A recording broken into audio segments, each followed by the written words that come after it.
there's so many people in this world, okay, and how many times have they not prayed? Or for how many years have they distanced themselves from Allah? But what does Allah tell us? Does He be like, okay, no, my door's closed now, you're done. You know, you skipped, let's say, you almost spent an entire lifetime and you never really connected with Him.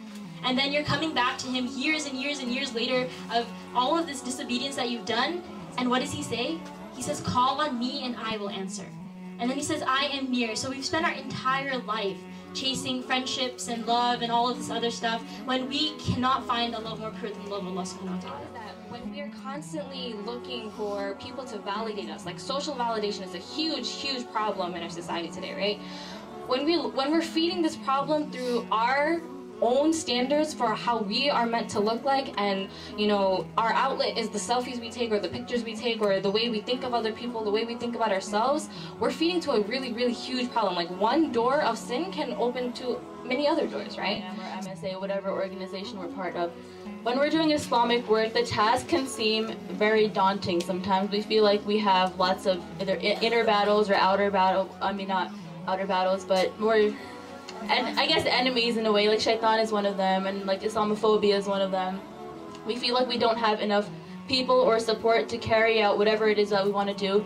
But if we have Islam, we have Iman, and we have Ihsan, then we should know that nothing can stop the help of Allah from coming to us. And that's exactly what happened in the Battle of Trench. There were only 3,000 against 10,000, and in the end, the Muslims still won. The next is accepting failure, as we mentioned. You have to have, obviously, this balance, as she mentioned. Accept failure and learn from it. Don't, if you fail, don't be like, oh, I'm such a failure in life. Be like, okay, I failed once, I'm going to get through this. You know, I can do this. And anything you go through, remember, Allah does not burden a soul more than He can bear, right? So when you're going through something that you think is really hard, be like, no, Allah thinks I can do it, so I can do it. Right? Always have that mentality. That's the best in me, because I always have to be on top of myself. I always have to check myself in order to be able to bring others back on this path to meet our Creator. YM has made me realize that I can't settle for mediocrity, and that everything that I do has to be with ihsan, with excellence. YM has taught me that as a Muslim, it's not enough to just be concerned with myself. I have to be concerned with the world around me. YM has taught me that Islam is not just about me getting into Jannah, but it's about getting as many people to Jannah with me, inshallah. I pray that Allah subhanahu wa ta'ala allows us to be positive contributors to society and allow us to